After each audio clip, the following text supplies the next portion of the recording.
Hello, everyone, and welcome to the Flowcast, where Pastor Shane, the Flow Church staff, and other guests discuss topics that are relevant to our world. Matt Akins. Pastor Shane. How are you? Doing fantastic. Good Thanksgiving? Very good Thanksgiving. So this is, stab number 2 at the Flowcast here? Yes. Everybody subscribe. What else do we need to tell them to do? Is that all? That's right. Yeah, if you're on YouTube, be sure to like and subscribe.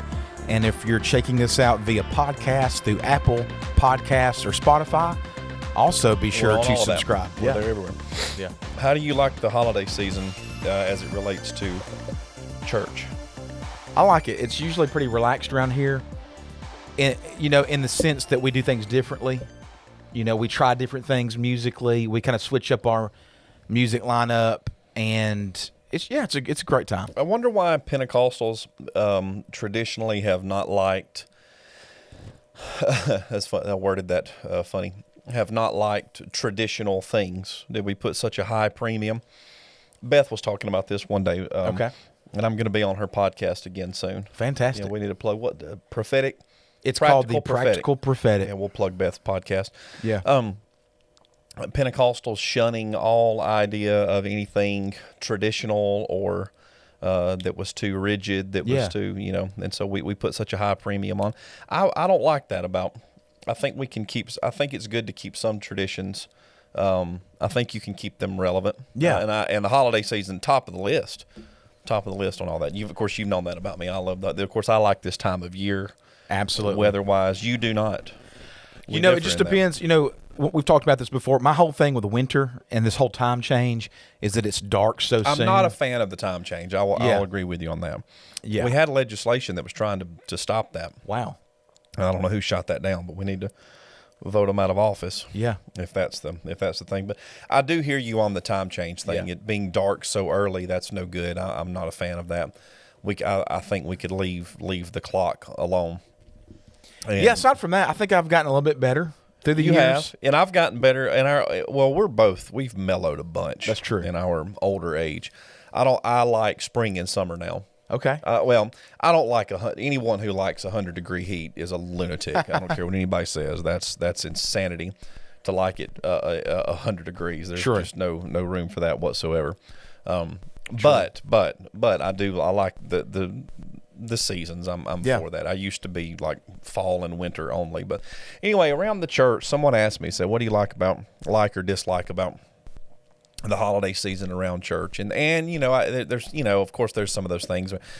You're going to have those Sundays where people are traveling, in attendance. But hey, COVID has burned all of that out of us. I bet a lot of pastors and staffers have had to deal with that because you talk about since March, you've not been able to even look at attendance, crowd size, and getting. Should we have ever been looking at any of that? Do you think it's been a good thing for? I think it's probably been good for us. Church leadership altogether should have never. I get it. There is a book in the Bible called Numbers, and it does tell a story. And I'm not against studying metrics. Yeah.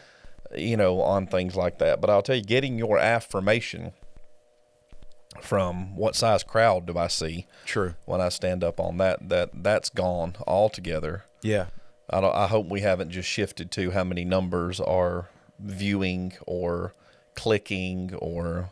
I like this world. I like this medium of being able to communicate with Same people, here. But I guess it's like everything. You can go too far. I think so. I think that it's not always a good indicator, the numbers, the metrics, and, as far as like your digital platforms, even this or even online. But yeah, especially just looking at physical people, bodies in seats coming to a physical building, coming to the physical church is a very slippery slope because it's hard to gauge the effectiveness of what God is doing just based on that. When you're doing it just to a camera? Yeah. Oh, yeah. Right, yeah. Well, I think it's done. I think COVID-19 has done two things. For me, you tell me if you agree with this.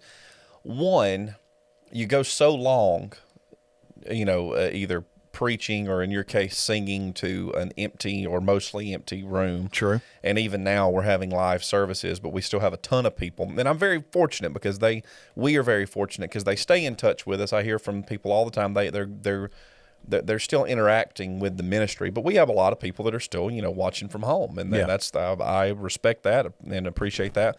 I'm glad we have the ability to use the internet to put it out there, but it forced me, and I know it did you as well, to no longer gauge the effectiveness of a day or personal affirmation to come from the number of bodies that you see. Yeah. But then also on the flip side of that, it gave me an appreciation. We went those 10 weeks, and I was literally preaching sermons in this room here. Yeah. And you guys were recording music all over the property. Yeah. Then y'all even did some outside stuff, right? We did some outside stuff. Yeah, we tried a little bit of everything in the commons area. Yeah. And different setups on the platform. And but so it gave me an appreciation just to have literally one or two other people in the room. Yeah.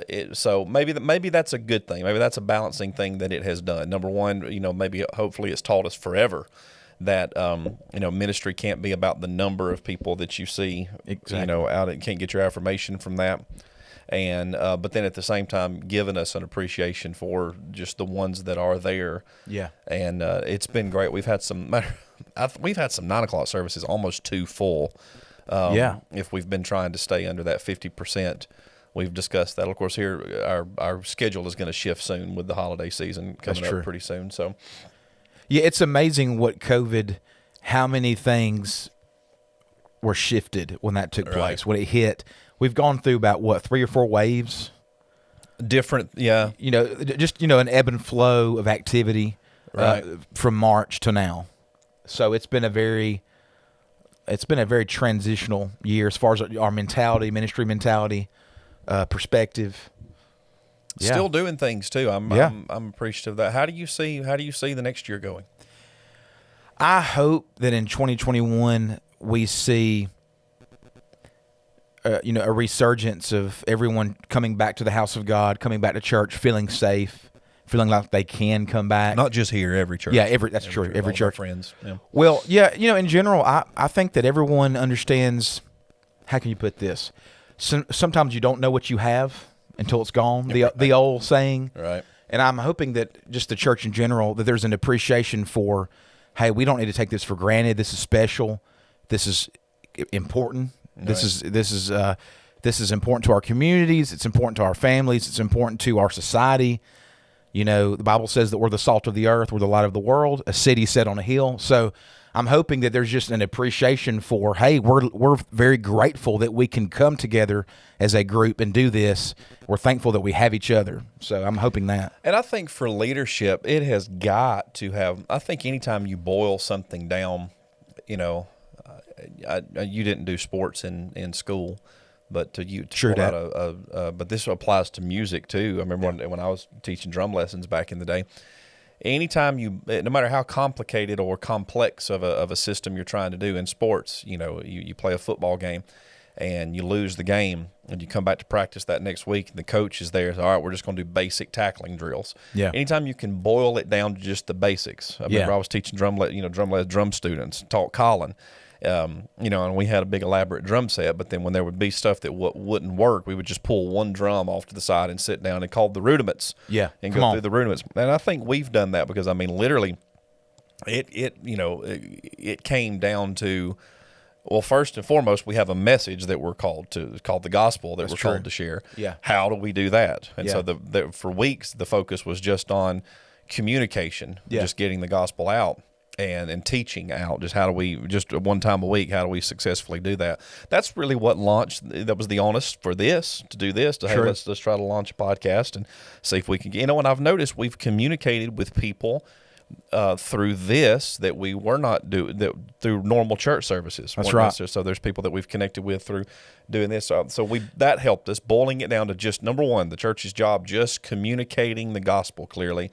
And then the next thing we moved to was, of course, connectivity. Yeah. Because communication is great, but man, that's one thing. Someone asked me recently. I'll pose this question to you: what's one thing that you would want to change about the church, not just Flow Church, but any church?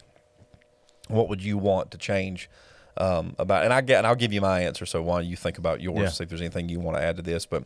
I think it would be in the realm of connectivity. I think we're too quickly divided. We split up over things too fast. There's not, you know, I think we should celebrate one another more, not get so bent out of shape. You know, when we bring people through our flow track, you know, we talk about understanding, you know, there's a time and a place to discuss things where we disagree, and essential and non-essential truths.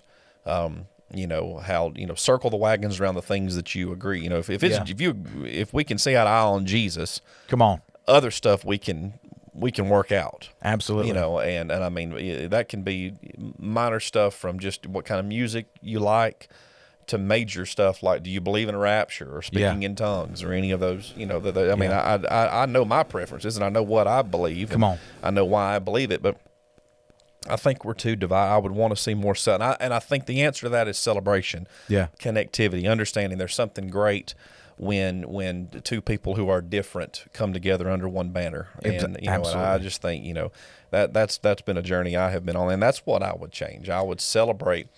I like it when someone who's born from one part of the world through one kind of understanding can worship alongside, and not just worship, but work and serve alongside somebody born from a totally different. That should be celebrated more, and we don't do that. We're too quick to this. So I would my answer is the connectivity. I would change our the focus and the impetus not given on connectivity. I would do that. I think that's fantastic. I think that is probably the best best response, because think about it. It's the most difficult. It's difficult, and what's so funny, it's difficult because it causes us to really break down why is it not happening, and it's usually because a lot of it's because of it makes you vulnerable. Right. Being connected with an individual is harder to do than to just do your own thing. And this, you know, you can break this down in many different ways, from, you know, preference of music that you like to, you know, topics of, you know, there's some people that they put a high premium on outreach when they ask about your local church, like, what do you guys do for outreach? You know, everybody has different things they're into or called to, right. But, you know, it requires us to surrender to God. It causes us to have to be humble and ask ourselves, is there pride? Is there anything in my life that is keeping me from wanting to reach out and connect more? Because nothing feels worse, number one, than when you are the one not getting your way. Oh, come on. Or when you have a grand idea and you want everybody to be behind. Yes. You know, like I hear what you're saying. The people say, well, what do you do for outreach? Or I just think of questions that we get. Do you guys limit worship? You know, the last real pointed questions where you know what they're getting at. You know, well, do you put a time limit on it? Well, oh, y'all do 2 services. Well, then do you have a contemporary service and then a traditional right. in terms of music? You know? And in the preaching world, this is one. And I again, it's these differences are not to be ignored or avoided. I don't think it's a conversation that we shouldn't have. Yeah. I think we should. For instance, I'm friends with a lot of guys, some of them from, you know, say maybe they're Baptist, and it's not just Baptist, it's any and all denominations, but they approach preaching.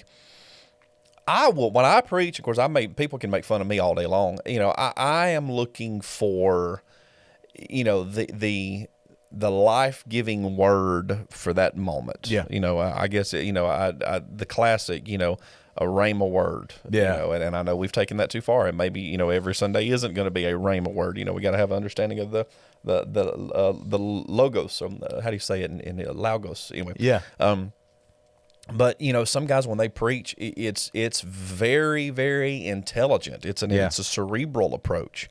And, you know, if they're going to preach something out of one of the epistles, it's going to be, you know, if it's a book written and authored by Paul wrote this, here's where he was, here's the year that it was, here's the modern day, you know, this was in modern day Turkey, or this was, you know, they're going to give you all those details. And if the selfish inner Pentecostal who grew up on preachers who sweat and spit. Come on. And who, you know, who we're looking for the shout. Yeah. That guy, that inner child on the inside of me, hearing that, will almost, I have to make him not go, okay, come on, get what's the point? Yeah. What do you have to say today? I don't need all these factoids.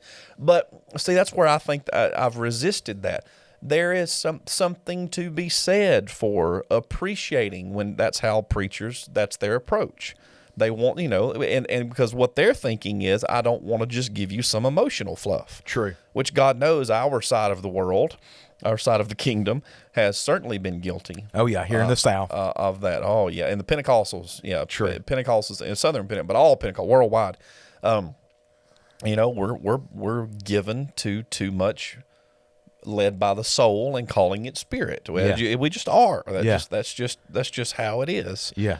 Bottom line. And there's that's a slippery slope. There's great room for error. That's true. In that, I don't want every Sunday though to feel like I'm taking a college religion course at a university. I don't want that. Absolutely. But I can appreciate the different, and I think if we added more emphasis on celebration and connectivity, and that would, I really think the church ought to be modeling that. You hear it in the corporate world, and it just doesn't work. Yeah. And we're not going to legislate that. It's something that's going to have to happen by the Spirit. But yeah, absolutely.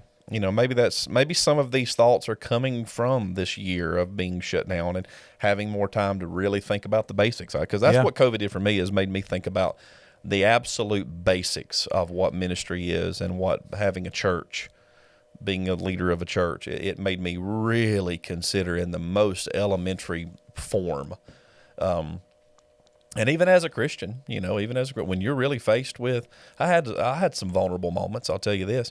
When it would be Sundays, and when we were doing all pre-recorded messages, so I would wake up on Sunday and have to battle, because I get up earlier than everybody in my house on Sundays. You get up early on Sundays, I know that. I would have to battle. Get up, and I'm a creature of habit. My routines. I love my routines, and I would get up and start the day like it's a normal Sunday, and then immediately feel that tension of, okay, it's not normal. It's not normal. Yeah. It's not normal, and then realize, and this is just, I'm kind of ashamed, embarrassed of some of this, but then realize, okay, my only responsibility on this Sunday is to pastor this house. Yeah. As the dad, as the husband, it's my job to gather everybody up and say, okay, even though I already knew what the sermon was going to be because I was the one preaching it and it was pre-recorded, it's like, okay, let's get everybody in the same room. Let's get everybody sat down. Let's get the YouTube pulled up on, or Facebook Live, pulled up on, on the TV, and this is church. And I can remember that. Now think about that. You and I have been able to planted a church, and can get up and lead in person 500, 600, 700 people.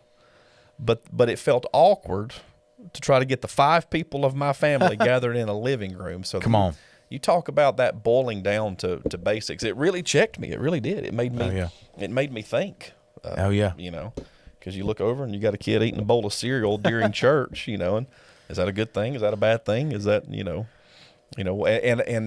Beardens, Did you critique the online services? Did you find yourself, when you would watch them, critiquing all the way through?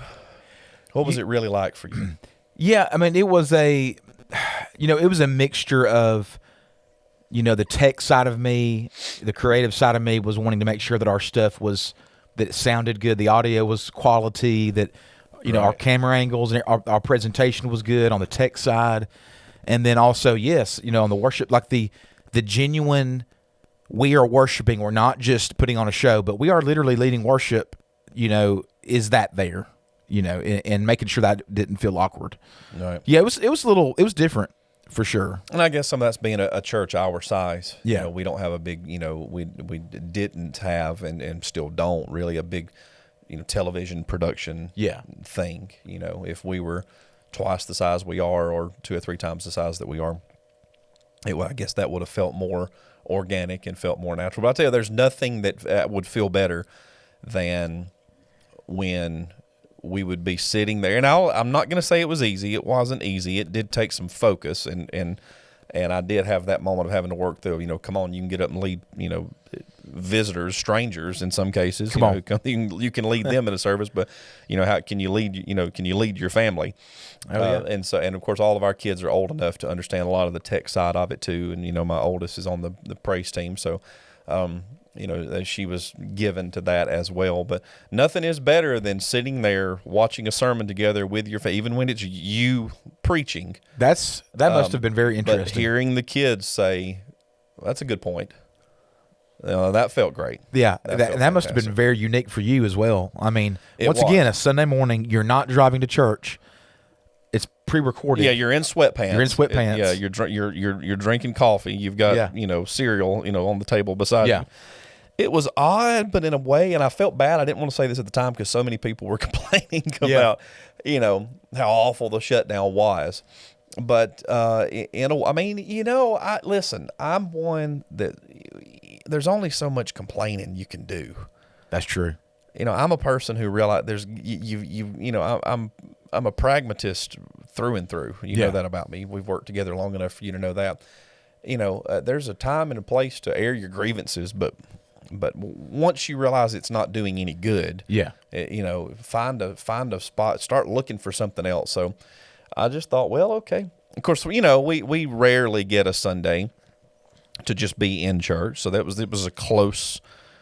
It was cool to be able to sit yes, there I will say family. that too. There was a few Sundays where it was very nice to be able to obviously sleep in, so to speak, turn on YouTube or turn on Facebook and watch it on our TV. That was pretty, with my wife Leslie, that was pretty cool to be able to do that and go, wow, there we are. This is. And for everybody listening and watching this, you don't appreciate that you can sit in church with your family. Yeah. My goodness. And, value that. Oh, yeah. It's weird being on this side. That's true. Of things. I wonder if there's a lot of staffers that'll watch this that will feel what we're saying on that. Appreciate what you have. Yes. When we do community services here, we love those. Misty and I are lucky if we get to sit in 3 services together all year long. That's true, because a lot of times, Pastor Misty will try to come in with 11 if she can, 11 o'clock service.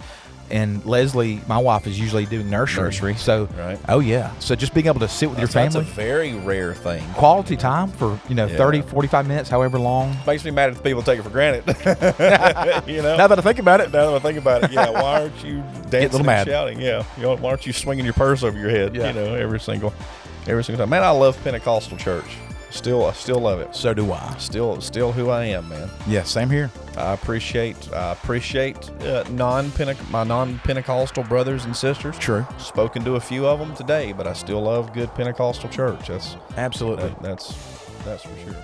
We hope you have enjoyed today's podcast. Please be sure to like or subscribe so you will be notified of our next audio podcast or video.